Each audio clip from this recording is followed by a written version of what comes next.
Hello बच्चों, आपका हमारी इस मैथ क्लास में बहुत बहुत स्वागत है। और आज हम लोग पढ़ेंगे संख्या पद्धति को, यानी कि नंबर सिस्टम को। तो नंबर सिस्टम में किस प्रकार के क्वेश्चन आते हैं, उनसे संबंधित जो बेसिक नॉलेज है, जो फार्मूलेज हैं या जो कॉन्सेप्ट है, उसको आज पढ़ेंगे। तो चलिए देखते हैं संख्या पद्धति में।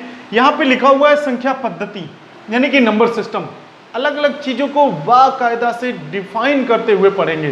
कहीं किसी भी प्रकार का कोई भी क्वेश्चन ऐसा ना बचे, चाहे वो ओरली पूछा जाए, कंपटीशन के एग्जाम में पूछा जाए। अगर नंबर सिस्टम से, संख्या पद्धति से अगर कोई भी डेफिनेशन पूछी जाती है तो वो आप तुरंत बता सकें, ऐसा हम पढ़ाने का प्रयास करेंगे। सबसे पहले यहाँ पे हम देखेंगे संख्या पद्धति यानी कि नंबर सिस्टम को। संख्याएं तो जानते ही हैं, उसको भी बताएंगे। उससे पहले जान लेते हैं पद्धति क्या है, यानी कि सिस्टम क्या। तो चलिए पद्धति देख लेते हैं। क्या होती है पद्धति, यानी कि अंकों को लिखने के लिए हम जिस सिस्टम का प्रयोग करते हैं, जिस पद्धति का उपयोग करते हैं, वो हमारी जो पद्धति है वो कौन सी कहलाती है? संख्या पद्धति कहलाती है। अब पद्धतियां कितने प्रकार की होती हैं, इसको भी समझ लेते हैं। तो सबसे पहले लिखते हैं दाशमिक पद्धति,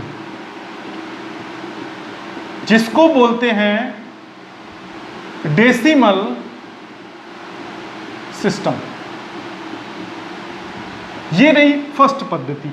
सेकंड पद्धति जिसका हम उपयोग करते हैं वो होती है आपकी द्विआधारी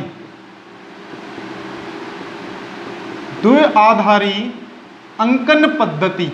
देखिए आपको द्विआधारी थोड़ा कठिन लग रहा होगा, लेकिन जैसे ही हम इसको इंग्लिश में लिखेंगे आपको तुरंत याद आ जाएगा।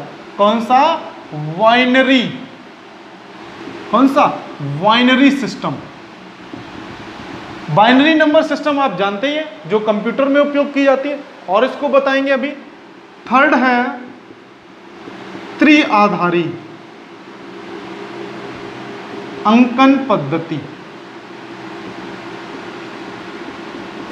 जिसे बोलते हैं टर्सरी नंबर सिस्टम। और लास्ट है रोमन पद्धति। रोमन पद्धति से भी आप परिचित होंगे। Roman system. अब यहां पे अगर आप देखेंगे तो पद्धतियां चार हैं: दाशमिक पद्धति, द्विआधारी, binary system, tertiary system and Roman system. ये चार प्रकार की पद्धतियां ही गणित में उपयोग की जाती हैं और उनको समझ लेते हैं। दाशमिक पद्धति का मतलब होता है जिस पद्धति में 0, 1, 2, 3, 4 ... 9 यानी कि 0 से लेके 9 तक के अंकों से मिलकर जो भी संख्याएं बनाई जाएंगी, चाहे वो 3 नंबर की हो, 4 नंबर की हो, 5 नंबर की हो, 0 से 9 तक अगर संख्याएं आती हैं तो उन संख्याओं को डेसिमल नंबर सिस्टम बोलते हैं। वो दाशमिक पद्धति में आती हैं, जिसका हम गणित में अपनी कॉपी में, अपनी किताबों में देखते हैं और लिखते भी हैं। सेकंड है इसका बाइनरी सिस्टम, यानी कि द्विआधारी संख्या पद्धति, अंकन पद्धति। अब द्विआधारी में हम देखेंगे कि किसका किसका उपयोग होता है, 0 और 1 का।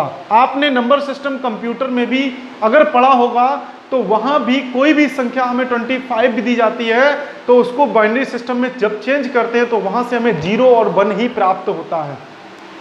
वही द्विआधारी जो अंक सिस्टम है वो बाइनरी सिस्टम कंप्यूटर में उपयोग किया जाता है। इसके बाद है त्रिआधारी अंकन पद्धति। त्रिआधारी में हम 0, 1 और 2 इन 3 अंकों का उपयोग करते हैं।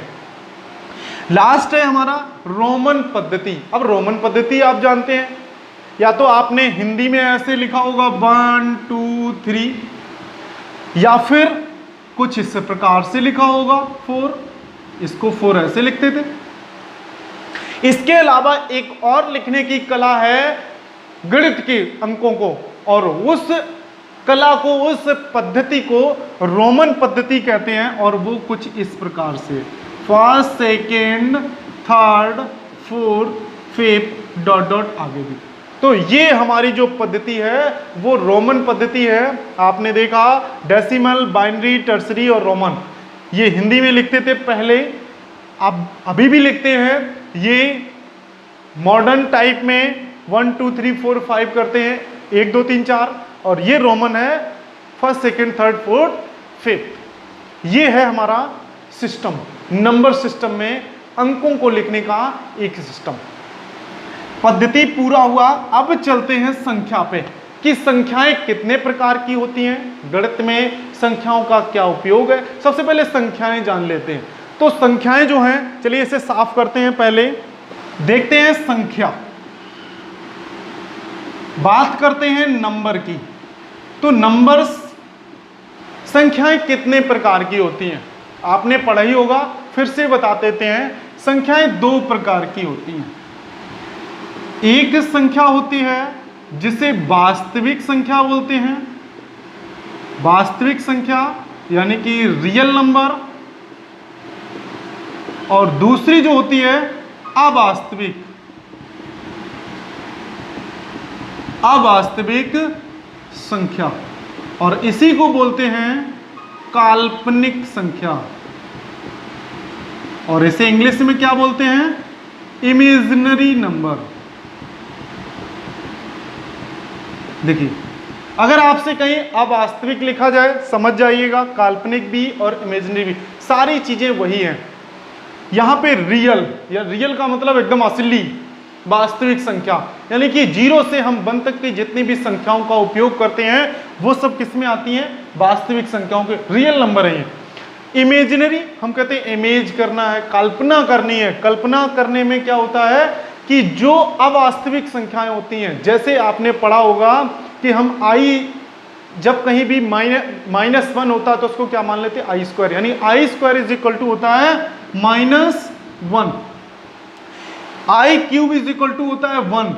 इन सारी संख्याओं को क्या करते हैं, i मान के इमेजिनरी संख्याओं को सॉल्व करते हैं। तो जो भी वास्तविक संख्याएं होती हैं, अगर हम उनका स्क्वायर करते हैं तो हमेशा एक धनात्मक पूर्णांक आएगा, जबकि हम काल्पनिक संख्याओं को अगर हम स्क्वायर करेंगे तो उसमें सदैव ऋणात्मक संख्याएं हमें प्राप्त होंगी। अब वास्तविक संख्याओं को जान लेते हैं कि वास्तविक संख्याएं कितने प्रकार की होती हैं। तो एक संख्या वास्तविक में होती है परिमेय संख्या, और दूसरी होती है अपरिमेय संख्या, जिसे बोलते हैं रेशनल नंबर, रेशनल नंबर, और सेकंड है इर्रेशनल नंबर।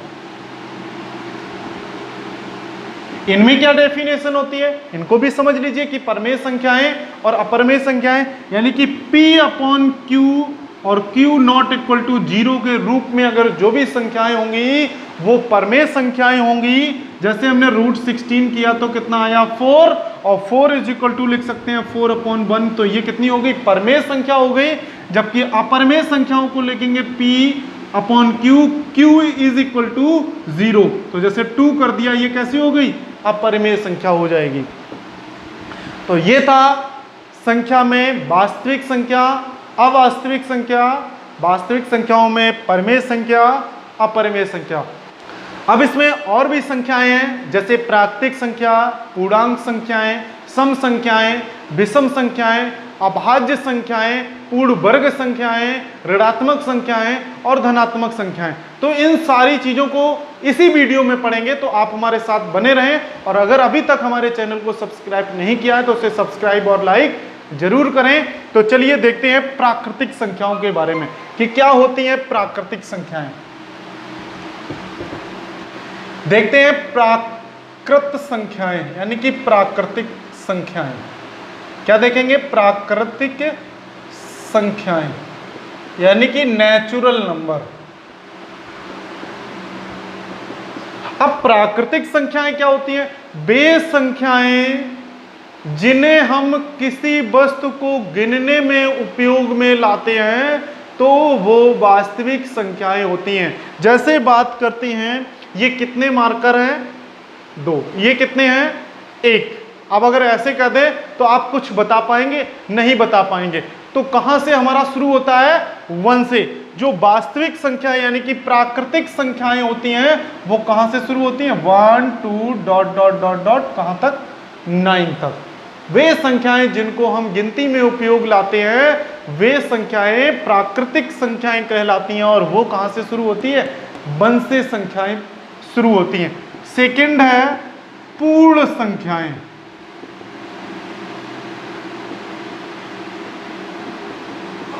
पूर्ण संख्याओं में समझते हैं कि अब ये 1 से लेके 9 थी, अब पूर्ण करने की जरूरत क्या आ रही है कि अगर हम प्राकृतिक संख्याओं में 0 को और लगा दें, किसको लगा दें, 0 को और ऐड कर दें, तो संख्याएं कैसी हो जाएंगी, पूर्ण हो जाएंगी। जैसे संख्याएं हम 1 से गुणना शुरू करेंगे तो 9 तक तो पहुंच जाएंगे, लेकिन जैसे ही संख्या 10 आएगी तो उस संख्या को गिनना मुश्किल पड़ जाएगा क्योंकि 0 नहीं है। तो पूर्ण संख्याओं में हमें क्या मिल जाएगा, 10 मिल जाएगा। अब आगे देखते हैं पूर्णांक संख्याएं। पूर्णांक संख्याएं देख लेते हैं कि पूर्णांक संख्याएं क्या होती हैं। तो पूर्णांक संख्याएं हमारी 0 से लेकर प्लस इन्फिनिटी तक और 0 से लेके माइनस इन्फिनिटी तक सारी संख्याएं कैसी होती हैं, पूर्णांक संख्याएं। अगर हम इसमें प्लस में चले जाएं और इधर किस में चले जाएं, माइनस में चले जाएं, तो ये हमें कौन सी संख्याएं मिलेंगी, पूर्णांक संख्याएं मिलेंगी। यानी कि प्लस और माइनस दोनों संख्याओं को हम पूर्णांक संख्याएं बोलते हैं। +1 -1 +2 -2 ऐसे करके सारी संख्याओं को पूर्णांक संख्याएं कहते हैं। अब इसी में अगर धन पूर्णांक बता दें तो इस साइड की संख्याएं धन पूर्णांक हो जाएंगी और इस साइड की संख्याएं कैसी हो जाएंगी, ऋण पूर्णांक कहलाएंगी।